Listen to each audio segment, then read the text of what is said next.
एक दिन गौतम बुद्ध अपनी सभा में बैठे हुए थे।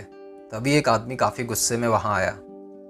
उसको लग रहा था कि गौतम बुद्ध ध्यान लगाने के नाम पर लोगों को अपनी तरफ आकर्षित कर रहे हैं और उनको बेवकूफ़ बना रहे हैं। वह एक परेशान व्यापारी था और उसने पाया कि उसके बच्चे भी गौतम बुद्ध के साथ अपना काफ़ी समय व्यतीत कर बेवकूफ़ बन रहे हैं, जबकि वह अपना समय उसके व्यापार में लगा के अपनी रोजी रोटी सुनिश्चित कर सकते थे।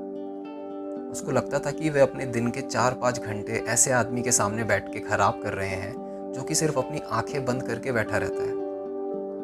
तो एक परिवार का पिता होने के नाते उस व्यापारी ने तय किया कि वह गौतम बुद्ध को सबक सिखाएगा। मन में गुस्सा और पूरे आत्मविश्वास के साथ वह गौतम बुद्ध के पास गया और गौतम बुद्ध को देख उसके सारे विचार गायब होने लगे और भूलने लगा कि उसको कहना क्या है।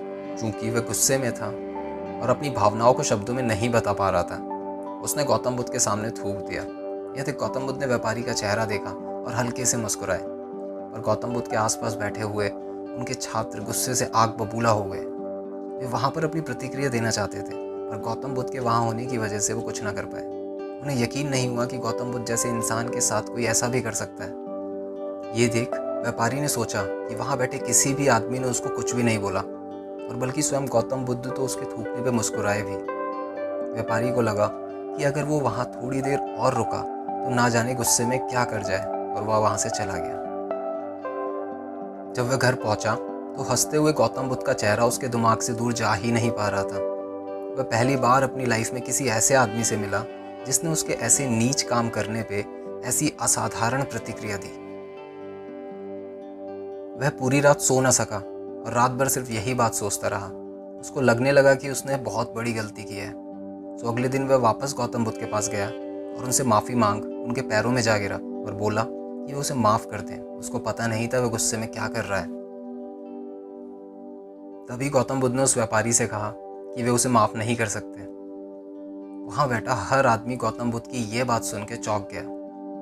सब सोचने लगे कि गौतम बुद्ध अपनी पूरी लाइफ में दयालु रहे और सबको अपने आश्रम में स्वीकार किया, और अब वह उस व्यापारी से कह रहे हैं कि वह उसे माफ़ नहीं कर सकते। गौतम बुद्ध ने चारों तरफ लोगों को भौचक्का देख कहा कि मुझे क्यों इनको माफ़ कर देना चाहिए जब इन्होंने कुछ गलत किया ही नहीं।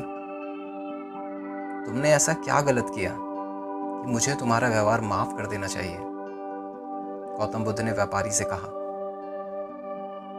यह सुन व्यापारी ने कहा कि कल मैंने भरी सभा में सबके सामने आपके ऊपर थूका और ये बहुत ही गलत था। गौतम बुद्ध ने कहा कि वो आदमी अब यहाँ नहीं जिसने मेरे ऊपर थूका था, और अगर मैं उस आदमी से भी कभी मिला जिसके ऊपर तुमने थूका था तो मैं उसको तुम्हें माफ़ करने के लिए कह दूंगा। आज इस पल में मेरे सामने जो आदमी खड़ा है वह बहुत ही अच्छा इंसान है और उसने मेरे साथ कुछ गलत नहीं किया।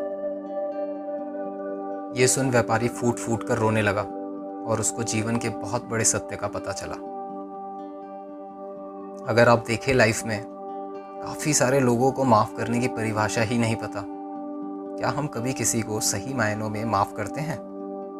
सही में माफ़ करना तो उसे कहते हैं कि जब आपने किसी भी व्यक्ति को माफ़ कर दिया हो और उसको पता भी ना हो। अगर आप किसी को माफ़ करते हो और बार बार उसको उसकी गलतियां याद दिलाते रहते हो और उसको गिल्टी फील कराते रहते हो, तो सच तो ये है कि आपने कभी उसको माफ़ किया ही नहीं। गिल्ट फील करना अपने आप में बहुत बड़ी सज़ा है, और किसी को उसकी गलती का एहसास कराना समय का काम है, आपका नहीं। मैं हूं अमरीश और आप देख रहे थे एमिलॉजी।